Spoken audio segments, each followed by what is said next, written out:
خود رسول اللہ صلی اللہ علیہ وسلم قبر کے اندر کھڑے تھے اور حضرت عمر سے فرما رہے تھے، اپنے بھائی کو ادب سے لاحد میں اتارو، تھوڑے دنوں تک موت ان چیزوں کو مجھ سے چھڑا دے گی۔ ادھر قبول اسلام کا لفظ ان کے منہ سے نکلا، ادھر چچا آپے سے باہر ہو گیا۔ بسم اللہ الرحمن الرحیم۔ السلام علیکم ناظرین، اللہ سے دعا ہے کہ اللہ آپ کی زندگیوں میں آسانیاں پیدا کرے۔ لاکھوں کروڑوں درود و سلام نبی کریم صلی اللہ علیہ وآلہ وسلم کی ذات اقدس پر۔ ناظرین، آج جو واقعہ ہم آپ کے لیے لے کر آئے ہیں وہ واقعہ ہے جلیل القدر صحابی حضرت عبداللہ ذوالبجادین کا۔ قبول اسلام سے پہلے آپ کا نام عبدالعزیٰ تھا۔ ابھی شیر خواری کی منزل میں تھے کہ باپ کا انتقال ہو گیا۔ والدہ نہایت غریب تھیں، اس لیے چچا نے پرورش کا بیڑا اٹھایا۔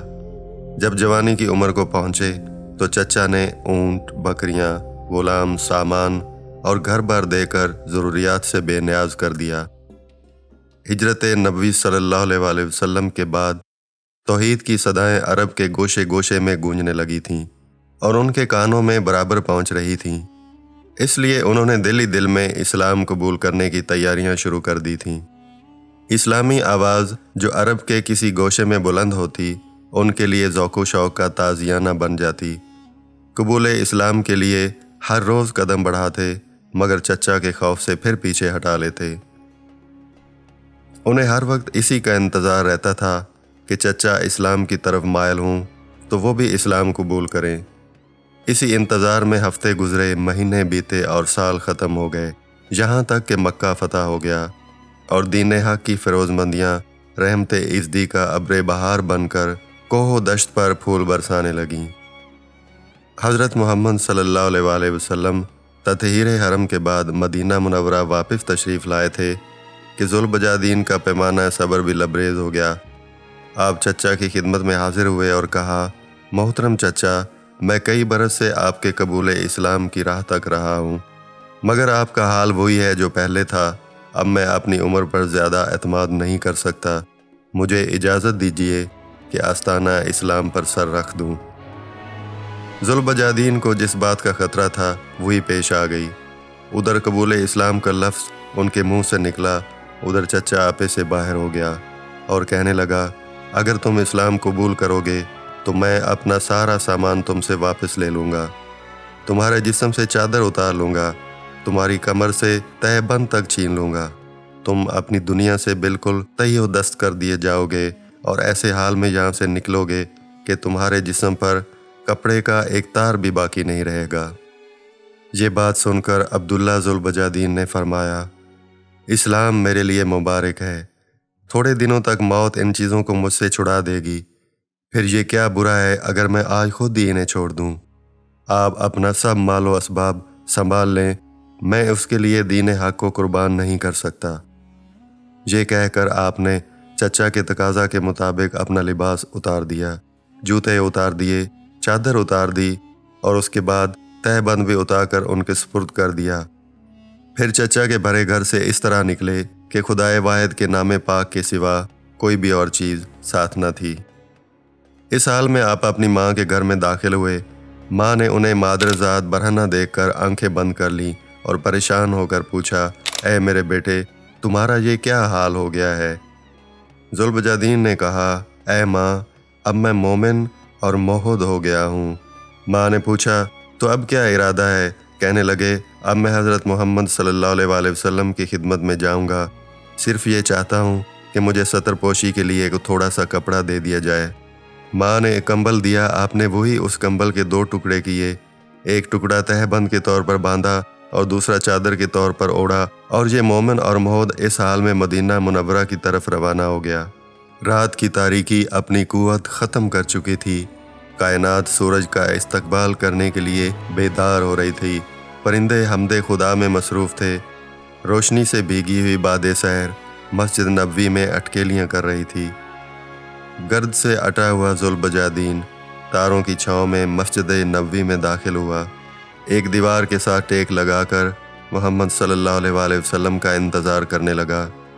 تھوڑی ہی دیر میں پتہ چلا کہ حضرت محمد صلی اللہ علیہ وآلہ وسلم تشریف لا رہے ہیں۔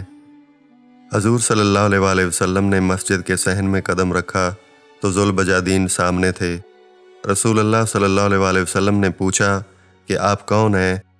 ذوالبجادین نے جواب دیا، ایک فقیر اور مسافر ہوں، عاشق جمال ہوں اور طالب دیدار ہوں، میرا نام عبد العزیٰ ہے۔ رسول صلی اللہ علیہ وسلم نے اس کی ساری داستان سنی اور فرمایا، یہاں ہمارے قریب ٹھہرو اور یہاں مسجد میں رہا کرو۔ رسول اللہ صلی اللہ علیہ وسلم نے عبد العزیٰ کی بجائے عبداللہ نام رکھا اور اصحاب صفہ میں شامل کر دیا۔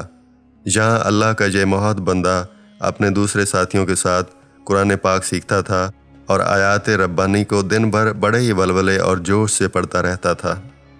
ایک دفعہ وہ قرآن کریم کو بڑی اونچی آواز میں پڑھ رہے تھے، جس پر حضرت عمر نے ان کو ڈانٹا کہ آہستہ آواز میں پڑھو کہ لوگ نماز پڑھ رہے ہیں اور تمہاری اونچی آواز کی وجہ سے ان کی نماز میں خلل پڑے گا۔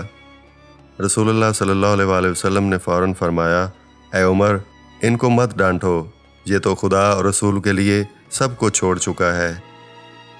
ناظرین، 9 رجب کو اطلاع ملی کہ عرب کے تمام عیسائی قبائل کیسر روم کے جھنڈے تلے جمع ہو گئے ہیں اور وہ رومی فوجوں کے ساتھ مل کر مسلمانوں پر حملہ آور ہو رہے ہیں۔ آپ نے اعلان جہاد فرمایا۔ عبداللہ ذوالبجادین ولولہ جہاد سے لبریز تھا اور شوق شہادت سے سرشار تھا۔ اسی دھن میں یہ رسول اللہ صلی اللہ علیہ وسلم کی خدمت اقدس میں آیا اور کہنے لگا، یا رسول اللہ، آپ دعا فرمائیں کہ میں راہ خدا میں شہید ہو جاؤں۔ رسول اللہ صلی اللہ علیہ وسلم نے فرمایا، تم کسی درخت کا چھلکا توڑ لاؤ۔ عبداللہ درخت کا چھلکا لے کر خوشی خوشی حاضر خدمت ہوا۔ حضور صلی اللہ علیہ وسلم نے چھلکا لیا اور اسے عبداللہ رضی اللہ تعالیٰ عنہ کے بازو پر باندھ دیا اور زبان مبارک سے فرمایا، خداوند، میں کفار پر عبداللہ کا خون حرام کرتا ہوں۔ عبداللہ ارشاد نبوی پر کچھ حیران سا رہ گیا اور کہنے لگا، یا رسول اللہ، میں تو شہادت کا آرزو مند تھا۔ فرمایا، جب تم راہ خدا میں نکل پڑے، پھر اگر بخار سے بھی مر جاؤ تو تم شہید ہو۔ اسلامی فوج تبوک پہنچی ہی تھی کہ عبداللہ رضی اللہ تعالیٰ عنہ کو سچ مچ میں بخار ہو گیا۔ یہی بخار ان کے لیے پیغام شہادت تھا۔ رسول اللہ صلی اللہ علیہ وسلم کو ان کے انتقال کی خبر پہنچائی گئی تو آپ صلی اللہ علیہ وسلم صحابہ کرام کے ساتھ تشریف لائے۔ ابن حارث فرنی سے روایت ہے کہ رات کا وقت تھا، حضرت بلال رضی اللہ تعالیٰ عنہ کے ہاتھ میں چراغ تھا، حضرت ابو بکر صدیق اور حضرت عمر فاروق رضی اللہ تعالیٰ عنہما اپنے ہاتھوں سے میت کو لاحد میں اتار رہے تھے۔ خود رسول اللہ صلی اللہ علیہ وسلم قبر کے اندر کھڑے تھے اور حضرت عمر سے فرما رہے تھے، اپنے بھائی کو ادب سے لاحد میں اتارو۔ جب میت لاحد میں رکھ دی گئی تو رسول اللہ صلی اللہ علیہ وسلم نے فرمایا، اینٹیں میں خود رکھوں گا۔ چنانچہ رسول اللہ صلی اللہ علیہ وسلم نے اپنے دست مبارک سے قبر میں اینٹیں لگائیں اور جب تدفین مکمل ہو چکی تو دعا کے لیے ہاتھ اٹھاتے ہوئے فرمایا، الہی، میں آج شام تک مرنے والے سے خوش رہا ہوں، تو بھی ایسے راضی ہو جا۔ حضرت ابن مسعود نے جب یہ نظارہ دیکھا تو فرمایا، اے کاش اس قبر میں آج میں دفن کیا جاتا۔